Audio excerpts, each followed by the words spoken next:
ஆண்டவரும் இரட்சகருமாகிய இயேசு கிறிஸ்துவின் நாமத்தினாலே யூடியூப் சேனல் மூலமாக செய்தியை கேட்டுக்கொண்டிருக்கிற தேவ பிள்ளைகள் யாவருக்கும் காட் கோசிஸ் மினிஸ்ட்ரி சார்பாக அன்பின் வாழ்த்துதலை தெரிவித்துக் கொள்கிறேன்.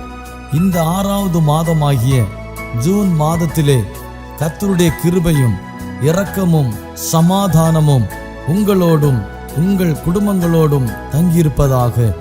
தேவனுடைய சமாதானம் உங்களுடைய இல்லங்களிலே உங்களுடைய தனிப்பட்ட வாழ்க்கையிலே காணப்பட வேண்டும் என்று வாழ்த்தி ஆசீர்வதிக்கிறேன்.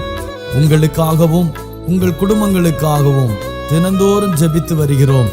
தேவனாகிய கர்த்தர் இந்த மாதத்திலே நம் கண்ணீருக்கெல்லாம் ஒரு பதிலை தர உண்மையுள்ளவராயிருக்கிறார் என்பதை நான் விசுவாசிக்கிறேன்.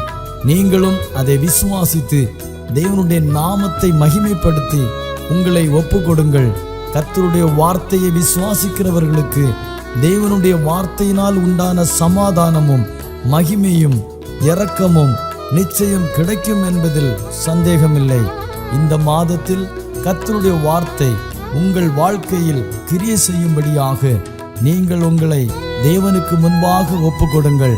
தேவனாகிய கர்த்தர் உங்களையும் உங்கள் குடும்பங்களையும் ஆசீர்வதிப்பாராக. ஆமென்.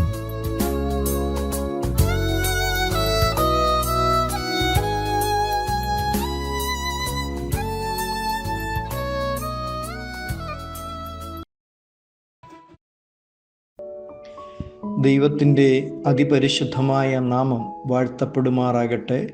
ഗാഡ് ഹൂസീസ് മിനിസ്ട്രീസിൻ്റെ ഡയറക്ടറായി പ്രവർത്തിക്കുന്ന ഡോക്ടർ തോമസ് സാർ തന്നോടുകൂടെ ഈ സുവിശേഷ പ്രവർത്തനങ്ങളിൽ പങ്കാളികളാകുന്ന ദൈവദാസന്മാർ, പ്രത്യേകിച്ച് ഈ മാറ്റമില്ലാത്ത സന്ദേശം കേൾക്കുന്ന എല്ലാ പ്രിയമുള്ളവർക്കും വീണ്ടും വരുന്നവനാകുന്ന യേശുക്രിസ്തുവിൻ്റെ നാമത്തിലുള്ള സ്നേഹത്തെയും വന്ദനത്തെയും അറിയിക്കുന്നു. ദൈവത്തിൻ്റെ സൂക്ഷിപ്പിനെക്കുറിച്ച് അല്പസമയം ദൈവവചനത്തിൽ നിന്നും സംസാരിക്കുവാൻ ആഗ്രഹിക്കുകയാണ്. നമുക്കൊരു സൂക്ഷിപ്പുകാരനുണ്ട്. ബൈബിൾ ഭാഷയിൽ ഇസ്രയേലിൻ്റെ പരിപാലകൻ, ഉറങ്ങാത്ത മയങ്ങാത്ത, നാം ഇരിക്കുന്നതും എഴുന്നേൽക്കുന്നതും അറിയുന്ന നല്ലൊരു സൂക്ഷിപ്പുകാരൻ. അതെ, നമ്മെ സൃഷ്ടിച്ച സർവശക്തനാകുന്ന ഏക സത്യദൈവം. ആ പരിപാലകൻ നമ്മുടെ കാൽ വഴുതി പോകുവാൻ സമ്മതിക്കാത്തവനാണ്. പകൽ സൂര്യനെയും രാത്രി ചന്ദ്രനെങ്കിലും ബാധിക്കാതെ ഒരു ദോഷവും തട്ടാതെ വണ്ണം നമ്മെ പരിപാലിക്കുന്ന നല്ല പരിപാലകനായ ഒരു സൂക്ഷിപ്പുകാരൻ, സർവശക്തനാകുന്ന ഏക ദൈവം നമുക്കുണ്ട് എന്നതിനെ ഓർത്തുകൊണ്ട് ആ ദൈവത്തിന് മഹത്വം കൊടുക്കുവാൻ ദൈവം നമ്മെ ഇടയാക്കി തീർക്കട്ടെ. ഇന്നത്തെ വചന ചിന്തയ്ക്ക് ആധാരമായി യെശയ്യാ പ്രവാചകന്റെ പുസ്തകം 27-ാം അധ്യായം 3-ാം വാക്യം.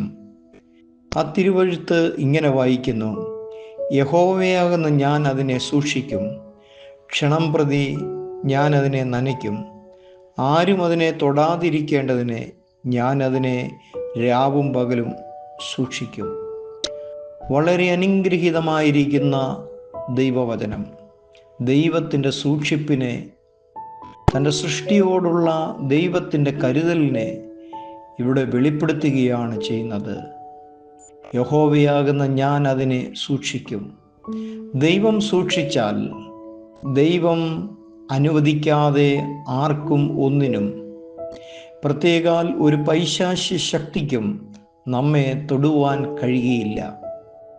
ഒരു ദൈവ ആശ്രയത്തിൽ ജീവിക്കുന്ന ഒരു ദൈവ മകൻ, ഒരു മകളുടെ ജീവിതത്തിൽ എത്രയോ ആനന്ദകരമാണ്, എത്രയോ ധൈര്യമുള്ളതാണ്. എന്നെ സൃഷ്ടിച്ച, എന്നെ പരിപാലിക്കുന്നത് സർവശക്തനാകുന്ന ദൈവമാണ് എന്നുള്ളത് തിരിച്ചറിയുമ്പോഴാണ് ആ ദൈവത്തിന് മഹത്വം കൊടുക്കുവാൻ തക്കവണ്ണം ഇടയായിത്തീരുന്നത്. ഇയ്യോബ് എന്ന് പറയുന്ന നീതിമാനാകുന്ന മനുഷ്യനെ കുറിച്ച് വിശുദ്ധ ബൈബിൾ വെളിപ്പെടുത്തുന്നുണ്ട്. 1-ാം അധ്യായം 10-ാം വാക്യത്തിൽ സാത്താൻ ദൈവത്തോട് പറയുകയാണ്, നീ അവനും അവൻ്റെ വീടിനു അവനുള്ള സകലത്തിനും ചുറ്റും വേലി കെട്ടിയിട്ടില്ലയോ? ഇയ്യോബിനെ കുറിച്ച് സാത്താനോട് ദൈവം ചോദിക്കുമ്പോൾ അവനെ നശിപ്പിക്കുവാൻ സാധിക്കത്തില്ല. കാരണം സർവശക്തനാകുന്ന ദൈവമേ, നീ അവന് ചുറ്റും അവനുള്ളതിനെല്ലാം വേലി കെട്ടിയിട്ടിരിക്കല്ലയോ? എന്തുകൊണ്ടാണ് ദൈവം സൂക്ഷിക്കുന്നത്? ഇയ്യോബിനെ എന്തുകൊണ്ടാണ് ദൈവം സൂക്ഷിച്ചത്? ഇയ്യോബിനുള്ളതിനെ എന്തുകൊണ്ടാണ് ദൈവം സൂക്ഷിച്ചത്? ദൈവഭക്തിയിൽ ജീവിച്ചതുകൊണ്ടാണ്, ദൈവാശ്രയത്തിൽ ജീവിച്ചതുകൊണ്ടാണ്. അവിടെ ദൈവം തൻ്റെ ദൂതന്മാരെ അയക്കുവാനിടയായിത്തീരും. ദൈവത്തിൻ്റെ ദൂതന്മാർ അശുദ്ധിയുള്ളിടത്ത് അവർക്ക് ചെല്ലുവാൻ കഴിയത്തില്ല. ദൈവത്തിൻ്റെ ദൂതന്മാർക്ക് ദൈവാശ്രയത്തിൽ ജീവിക്കുന്നവരുടെ ജീവിതത്തിലും വിശുദ്ധിയുള്ളിടത്തും മാത്രമേ ദൈവത്തിൻ്റെ ദൂതന്മാർക്ക് കടന്നു ചെല്ലുവാൻ സാധിക്കത്തുള്ളൂ. അങ്ങനെയുള്ളിടത്ത് ദൈവത്തിൻ്റെ ദൂതന്മാരെ ദൈവം പറഞ്ഞു വിടുവാനിടയായിത്തീരുന്നു. സങ്കീർത്തന പുസ്തകത്തിൽ ഇങ്ങനെ വായിക്കുന്നു, യഹോവയുടെ ദൂതന്മാർ തൻ്റെ ഭക്തന്മാരുടെ ചുറ്റും പാളയമിറങ്ങി അവരെ വിടിവിക്കുന്നു എന്ന്. എത്രയ്ക്കും അനുഗ്രഹീതമായ ആ ദൈവവചനമാണ്. നമ്മെ കരുതുന്ന, നമ്മെ സൂക്ഷിക്കുന്ന ഒരു സർവശക്തനാകുന്ന ദൈവം എനിക്ക് സങ്കേതമായിട്ട്, എനിക്ക് കോട്ടയായിട്ടുണ്ട് എന്ന് പറയുന്നത് നമ്മുടെ ജീവിതത്തിൽ എത്രയോ അഭിമാനകരമാണ്. രണ്ടാമതായിട്ട് 27-ാം അധ്യായത്തിൻ്റെ 3-ാമത്തെ വാക്യത്തിൽ പറയുകയാണ്, ക്ഷണം പ്രതി ഞാൻ അതിനെ നനയ്ക്കുമെന്ന് പറയുകയാണ്.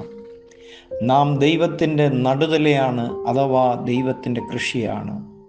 ഒരു കൃഷിക്കാരൻ തൻ്റെ തോട്ടത്തിൽ നട്ടിരിക്കുന്ന കൃഷിയെ വാടിപ്പോകാതെ അഥവാ ഉണങ്ങിപ്പോകാതെ ആവശ്യമാകുന്ന വെള്ളം കൊണ്ട് നനച്ച് വളർത്തുന്നത് പോലെ ദൈവം തമ്പുരാൻ പറയുകയാണ്, ഞാനതിനെ വാടിപ്പോകാതെ ഞാനതിനെ നനയ്ക്കുവാൻ തക്കവണ്ണം ഇടയായിത്തീരും.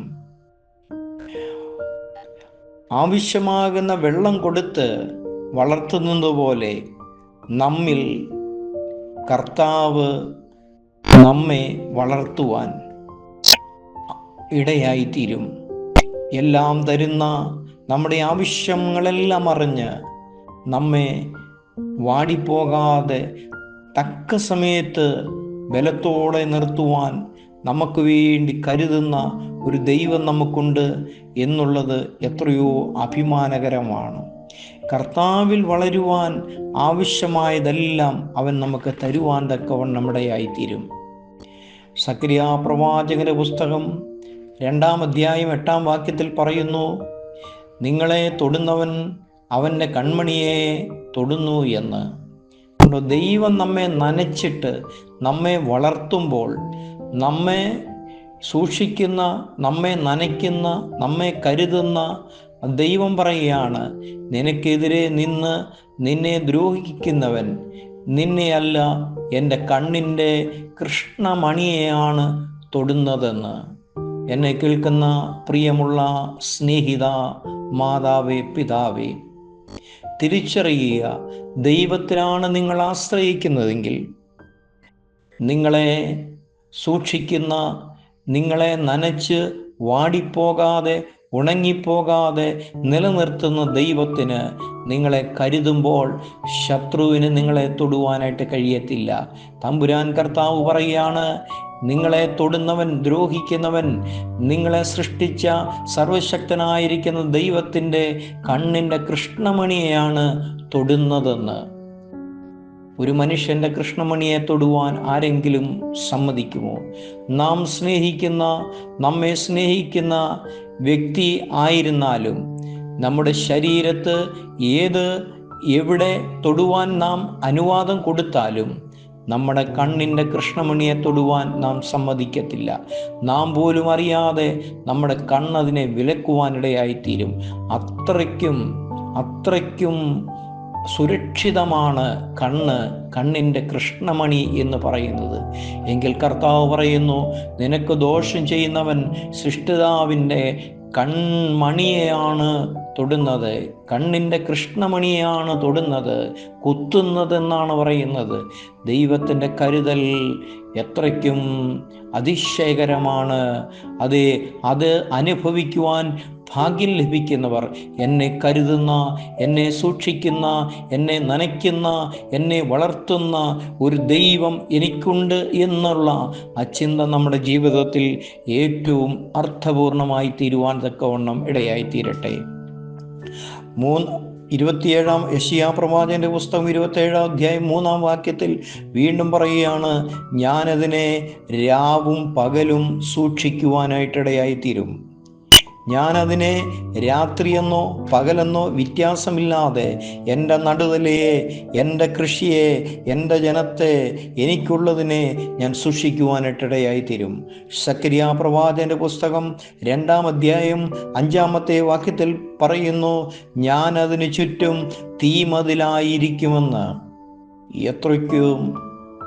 എത്രയ്ക്കും അഭിമാനകരമായിരിക്കുന്ന, എത്രയ്ക്കും സന്തോഷകരമായിരിക്കുന്ന ദൈവവചനമാണ്. ദൈവത്തിൽ ആശ്രയിക്കുന്ന ഒരു വ്യക്തിക്ക് ചുറ്റും ദൈവം തമ്പുരാൻ പ്രവാചകനാകുന്ന സക്കരിയാവിൽ കൂടെ വെളിപ്പെടുത്തുകയാണ്, ഞാനതിന് ചുറ്റും തീമതിലായിരിക്കും, ഞാൻ അതിൻ്റെ നടുവിൽ മഹത്വമായിരിക്കുമെന്നാണ് ഇവിടെ പറയുവാനായിട്ടിടയായിത്തീരുന്നത്. ദാനിയേൽ പ്രവാചകന്റെ പുസ്തകം 5 അധ്യായത്തിൽ ശദ്രക്ക്, മേശക്ക്, അബേദ്നെഗോ എന്ന് പറയുന്ന 4 എബ്രായ പുരുഷന്മാരെ രാജാവിൻ്റെ വിഗ്രഹത്തിൻ്റെ മുന്നിൽ കുമ്പിടാത്തത് മൂലം വലിയ തീച്ചൂളയിലേക്ക് അവരുടെ വസ്ത്രത്തോടുകൂടി അവരെ വലിച്ചെറിയുന്നത് നമുക്ക് കാണുവാനായിട്ട് സാധിക്കുന്നുണ്ട്. എന്നാൽ രാജാവ് നോക്കിയിരിക്കുമ്പോൾ തീയുടെ ശക്തി 7 ഇരട്ടി വർദ്ധിപ്പിച്ചു. അപ്പോൾ രാജാവ് നോക്കുമ്പോൾ 3 പുരുഷന്മാരെ, ശദ്രക്കിനെയും മേശക്കിനെയും അബേദ്നെഗോവിനെയും തീയിലിട്ടെങ്കിൽ 25 വാക്യത്തിൽ വായിക്കുകയാണ്, 4 പുരുഷന്മാർ കെട്ടഴിഞ്ഞ് തീയിൽ നടക്കുന്നത് ഞാൻ കാണുന്നു, അവർക്കൊരു കേടും തട്ടിയിട്ടില്ല. 4മത്തവൻ്റെ രൂപം ദൈവപുത്രൻ്റെ ഇതിനോട് ഒത്തിരിക്കുന്നു എന്നാണ് രാജാവ് അവിടെ പറയുന്നത്. എന്നെ കേൾക്കുന്ന പ്രിയമുള്ള സ്നേഹിത, പ്രിയമുള്ള മാതാവേ, പിതാവേ, പ്രിയമുള്ള സഹോദരി, നാം ചിന്തിക്കുക, നിനക്കാരുമില്ല എന്നും, ആരും കരുതുവാനില്ലെന്നും, എനിക്കൊരു സംരക്ഷണമില്ലെന്നും, ഞാൻ അനാഥയാണെന്നും, എന്നെ കരുതുവാൻ ആരുമില്ലെന്നും പറയുമ്പോൾ ദൈവത്തിൽ ആശ്രയിക്കുന്നതാണ് നീയെങ്കിൽ നിനക്ക് ചുറ്റും തീമതിലായി ഇറങ്ങി വരുന്ന ഒരു ദൈവമുണ്ട്. മാത്രമല്ല, തീമതിലായി ഇറങ്ങി വന്നിട്ട് ഞാൻ അതിൻ്റെ നടുവിൽ മഹത്വമായിട്ടിരിക്കുമെന്നാണ് പറയുന്നത്. ആ തീച്ചൂളയുടെ നടുവിൽ മഹത്വമായിട്ട് വിടിവിക്കുന്ന ഒരു ദൈവമുണ്ട്. തീച്ചൂളയിൽ ഇറങ്ങി വന്ന് ആ തീയുടെ ശക്തിയെ കെടുത്തുന്ന, തീയിൽ വെളിപ്പെട്ട, ആർക്കും കാണുവാൻ കഴിയാത്ത ആ സർവശക്തനായിരിക്കുന്ന ദൈവം തന്നിൽ ആശ്രയിക്കുന്നവരുടെ ജീവിതത്തിൽ തീമതിലായിട്ടിരിക്കുവാനായിട്ടിടയായിത്തീരും. എന്നാൽ ദൈവത്തിൽ ആശ്രയിക്കുന്ന വ്യക്തിയുടെ ജീവിതത്തിൽ പ്രയാസങ്ങൾ കടന്നു വരത്തില്ലെന്നല്ല, തീച്ചൂളയുടെ അനുഭവങ്ങൾ കടന്നു വരുമ്പോൾ, സിംഹക്കുഴിയുടെ അവസ്ഥ ദാനിയേലിൻ്റെ ജീവിതത്തിൽ ഉണ്ടായപ്പോൾ, പൊട്ടക്കിണറിൻ്റെ അവസ്ഥ ജോസഫിൻ്റെ ജീവിതത്തിൽ ഉണ്ടായപ്പോൾ, പത്മോസിൽ ഏകാന്തമായിട്ട് നാടുകടത്തപ്പെട്ട യോഹന്നാൻ അവിടെ ആ അനുഭവം ഉണ്ടായപ്പോൾ, ആ പ്രതികൂലത്തിൻ്റെ എല്ലാം നടുവിൽ നമ്മെ സൂക്ഷിക്കുന്ന ദൈവം അവരുടെ ജീവിതത്തിൽ ഇടപെട്ടത് നമുക്ക് കാണുവാനായിട്ട് സാധിക്കും. നമ്മുടെ പ്രതികൂലത്തോടുകൂടെ, നമ്മുടെ പ്രശ്നത്തോടുകൂടെ കൂടെ നടക്കുന്ന ഒരു ദൈവം നമുക്കുണ്ട്. അതുകൊണ്ട് എല്ലാ സാഹചര്യങ്ങളിൽ നിന്നും ദൈവം വിടുവിച്ചിട്ടുണ്ടോ എന്നുള്ള ചോദ്യത്തിന് ഇവിടെ ഉണ്ട് എന്ന് പറയുവാൻ കഴിയത്തില്ല. എന്നാൽ അതിൻ്റെ നടുവിൽ മഹത്വത്തിൽ പിന്നത്തേതിൽ നമ്മെ കാണുവാനായിട്ടിടയായിത്തീരും.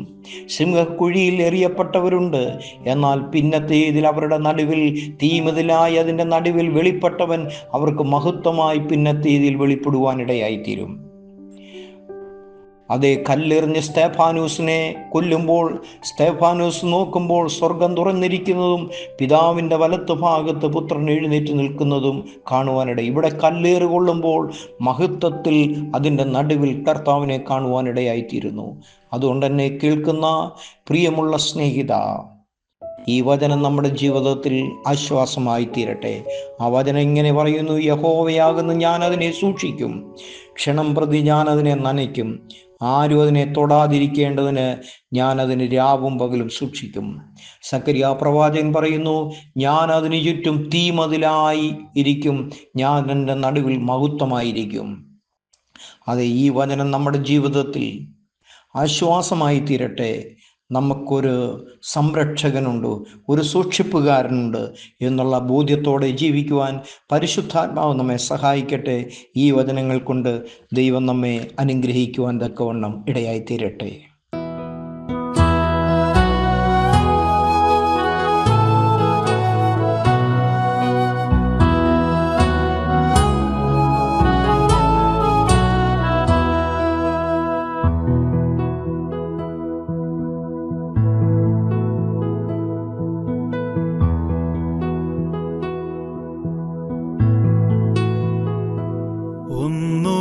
ഒന്നുമില്ലായ്കയിൽ നിന്നെന്നെ നിന്നുടെ ഛായയിൽ സൃഷ്ടിച്ചു,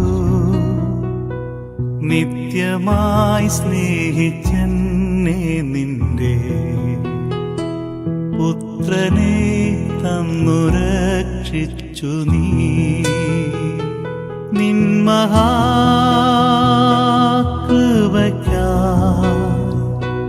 നിന്നെ ഞാൻ സ്തുതിച്ചിടുമെന്നും, നിൻ മഹാകൃപയ്ക്കായി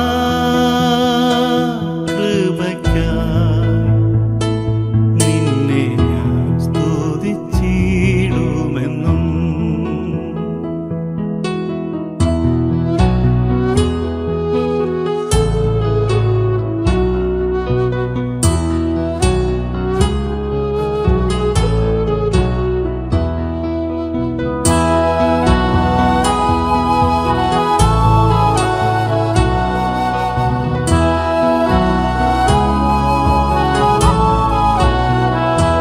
മോചനം വീണ്ടും ജനനവും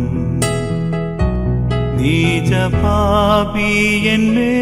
വസിപ്പാൻ നിന്നാത്മാവിൻ്റെ ദാനവും നീ തന്നു. സ്വർഗാനുഗ്രഹങ്ങളും നിൻ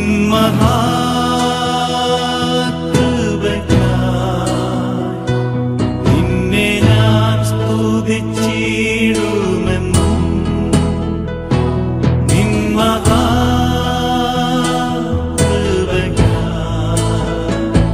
നിന്നെ ഞാൻ സ്തുതിച്ചിടുമെന്നും.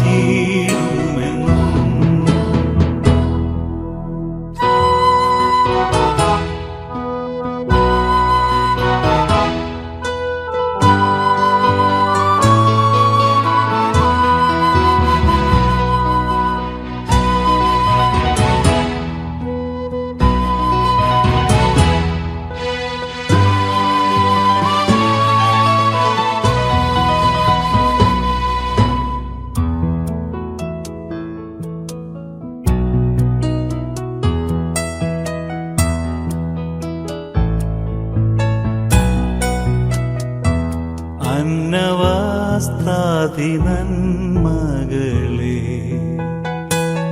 എണ്ണമില്ലാതെന്മേൽ ചൊരിഞ്ഞു, തിന്മകൾ സർവത്തിൽ നിന്നെന്നെ കൺമണി പോലെ കാക്കുന്നു. നീ നിൻ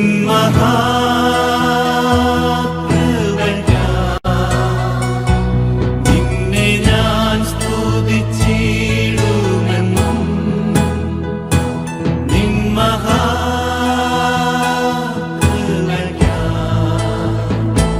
നിന്നെ ഞാൻ സ്തുതിച്ചിടുമെന്നും. നാശമില്ല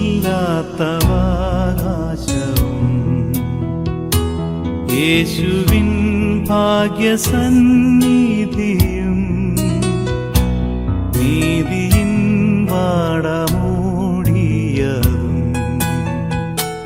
തന്മക്കൾക്കു സ്വർഗ്ഗേ ലഭിക്കും. നിൻ മഹാ